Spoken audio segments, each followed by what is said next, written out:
Hello दोस्तों, स्वागत है आप लोग का हमारे चैनल एसएससी ड्रीम स्टडी पे। दोस्तों आज आपके BSP SCL technician grade 3 exam 2025 के 11 जुलाई के फर्स्ट शिफ्ट का भी एग्जाम खत्म हो चुका है, जिसके आपके जीके, जीएस, रीजनिंग, हिंदी और इंग्लिश और अन्य सभी सब्जेक्ट के जितने रियल प्रश्न हमें मिले हैं उनका एनालिसिस हम आपके लाए हैं।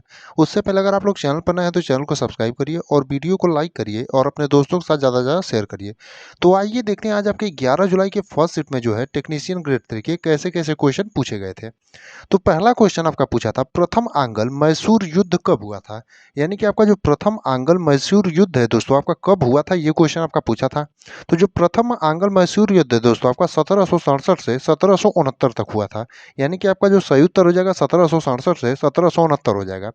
बाकी अगर आगे आने वाले दिनों में जिनका भी पेपर होगा अगर पूछेगा प्रथम आंग्ल मैसूर युद्ध किसके किसके बीच हुआ था, तो आपका मैसूर सल्तनत और ईस्ट इंडिया कंपनी के बीच हुआ था। यानी कि युद्ध हुआ किसके बीच था, तो आपको मैसूर सल्तनत और ईस्ट इंडिया कंपनी के बीच। बाकी आपका जो क्वेश्चन था पूछा था प्रथम आंग्ल मैसूर युद्ध कब हुआ था, तो आपका 1767 से 1769 तक। यानी आपके जिस भी ऑप्शन में 1767 से 1769 दिया रहा होगा दोस्तों वही आपका सही उत्तर हो जाएगा। एक प्रश्न पूछा था, गुजरात के गिर राष्ट्रीय उद्यान में कौन सा जानवर रखा जाता है। तो आपका जो सही उत्तर हो जाएगा एशियाई शेर। वैसे रखे तो गिर उद्यान में बहुत सारे जानवर रखे जाते हैं, लेकिन आपका जो सही उत्तर होगा क्योंकि मुख्य रूप से एशियाई शेर के लिए जो है गिर राष्ट्रीय उद्यान जाना जाता है, तो आपका जो सही उत्तर हो जाएगा एशियाई शेर हो जाएगा। बाकी आप लोगों में से जो भी लोग पेपर देकर आए होंगे वो लोग कमेंट करके बताएंगे कि ये क्वेश्चन इसी प्रकार से पूछा था या फिर किसी दूसरे प्रकार से। अगला प्रश्न पूछा था, अप्रैल 2025 में मोदी जी किस देश के दौरे पर गए थे। यानी कि अप्रैल 2025 में जो है मोदी जी किस देश के दौरे पर गए थे। अब ये जो है आपका एग्जैक्ट डेट पूछकर बोला था, यानी कि एग्जैक्ट डेट दिया था अप्रैल में कोई, उसके हिसाब से पूछा था। तो आपको पूरा बता देते हैं अप्रैल 2025 में जो है मोदी जी किस किस देश के दौरे पर गए थे। तो सऊदी अरब के दौरे पर मोदी जी 22 अप्रैल 2025 को गए थे, और थाईलैंड के दौरे पर 3 अप्रैल 2025 को गए थे, और श्रीलंका के दौरे पर आपका 6 अप्रैल 2025 को गए थे। माफ करिए आपका 2025 दिया था।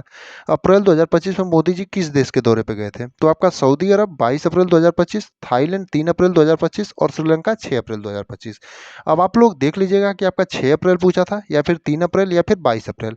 तो आप लोगों में से जो भी लोग पेपर देकर आए होंगे वो लोग कमेंट करके बताएंगे आपका एग्जैक्ट क्या पूछा था। अगला प्रश्न पूछा था, अमेरिका, जापान और भारत के साथ मिलकर डिजिटल सेवा कौन करेगा। यानी कि अमेरिका, जापान और भारत के साथ मिलकर के डिजिटल सेवा कौन करेगा, ये प्रश्न आपका पूछा था। तो आपका जो सही उत्तर हो जाएगा दोस्तों दक्षिण कोरिया हो जाएगा। यानी अमेरिका, जापान और भारत के साथ दक्षिण कोरिया मिलकर जो है डिजिटल सेवा करेगा। यानी आपके जिस भी ऑप्शन में दक्षिण कोरिया दिया रहा होगा वही आपका सही उत्तर हो जाएगा। बाकी आपका अनुच्छेद से संबंधित प्रश्न था। अब अनुच्छेद से संबंधित आपका एग्जैक्ट प्रश्न क्या था दोस्तों, ये तो पता नहीं चल पाया। तो आप लोगों में से जो भी लोग पेपर देकर आए होंगे वो लोग कमेंट में या फिर टेलीग्राम चैनल का लिंक हमने अपने डिस्क्रिप्शन बॉक्स में दे रखा है, वहां पर जाकर के आप बता सकते हैं। आपका कांग्रेस की अधिवेशन से संबंधित प्रश्न पूछा था। यानी कि कांग्रेस के अधिवेशन से संबंधित भी आपका प्रश्न पूछा था। अब ये भी जो है आपका कांग्रेस के अधिवेशन से संबंधित आपका एग्जैक्ट प्रश्न क्या था ये भी जो है पता नहीं चल पाया है। तो आप लोग इसे भी कमेंट करके जरूर बताइएगा। बाकी आपको कंप्यूटर में बता देते हैं कहाँ कहाँ से ज़्यादा प्रश्न पूछे गए थे, क्योंकि अभी इससे ज़्यादा प्रश्न नहीं मिल पाए। इससे ज़्यादा प्रश्न मिलेगा तो आपको जो है उसको भी बता दिया जाएगा। टेलीग्राम चैनल को इसीलिए आप लोग जो है ज्वाइन कर लीजिए। बाकी आपका कंप्यूटर में M S Word, M S Excel, internet और शॉर्टकट की से ज़्यादा प्रश्न था। यानी कि एम एस वर्ड से आपका क्वेश्चन पूछ रहा है कंप्यूटर में, एम एस एक्सल से पूछ रहा है, और एम एस पावर पॉइंट से भी आपके प्रश्न जो है कंप्यूटर में ज़्यादा पूछे जा रहे हैं। और इंटरनेट से जो है प्रश्न पूछा था, और आपका जो है शॉर्टकट की से प्रश्न पूछा था। वहीं आपका मोटर से भी संबंधित प्रश्न है, यानी कि मोटर से भी संबंधित आपके प्रश्न जो है पूछे गए थे। वहीं इंग्लिश में बात करें तो आपका 5 क्वेश्चन जो है पैसेज से पूछा था, और ओवरऑल डेटा के हिसाब से जो बच्चों ने बताया आपका इंग्लिश जो है आपका सही था, ठीक-ठाक, यानी थोड़ा-सा हार्ड लेवल था क्योंकि बिहार वालों के लिए थोड़ा-सा हार्ड होता है। बाकी आपका कंप्यूटर जो है थोड़ा-सा डिफ़िकल्ट आ रहा है, और हिंदी और रीज़निंग जो है डूएबल है, यानी कि ईज़ी आ रहा है। तो इंग्लिश में आपका 5 नंबर जो है क्वेश्चन जो है पैसेज से आ रहे हैं, और इंग्लिश में सिनोनिम से, एंटोनिम से और एरर से जो है प्रश्न पूछा गया था। यानी कि सिनोनिम्स, एंटोनिम्स और एरर से जो है आपके इंग्लिश में प्रश्न पूछे गए थे। और हिंदी में वही बात करें तो आपका गद्यांश से संबंधित प्रश्न है। यानी कि हिंदी में जो है गद्यांश से संबंधित भी आपके प्रश्न पूछे गए थे। और हिंदी में आपका मुहावरा, विलोम शब्द और जो है आपका परिवाचिक से भी संबंधित प्रश्न पूछे गए थे।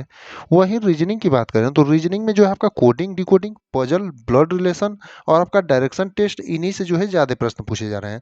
तो ओवरऑल जितने प्रश्न हमें मिले थे आज के पहले शिफ्ट के दोस्तों, हमने आपको रिव्यू करा दिया है। बाकी आप लोगों में से जो भी लोग पेपर देकर आए होंगे वो लोग कमेंट करके अगर किसी भी क्वेश्चन में थोड़ा मोड़ा गलती होगा तो उसे भी बताएंगे। और बाकी जो भी बचे हुए प्रश्न होंगे, आप लोग पहले शिफ्ट का या दूसरे शिफ्ट का या तीसरे शिफ्ट किसी शिफ्ट का पेपर देकर आए, आप लोग कमेंट करके या फिर डिस्क्रिप्शन में हमने में टेलीग्राम चैनल का लिंक दे रखा है, वहाँ पर जाकर के आप लोग बता सकते हैं। और आप लोग चैनल को सब्सक्राइब कर लीजिए, यहाँ पर आपको जो है हर एग्ज़ाम का एनालिसिस, आपका बीएसपी टेक्नीशियन हो या फिर आपका कोई भी एग्ज़ाम हो, सबका एनालिसिस कराया जाता है।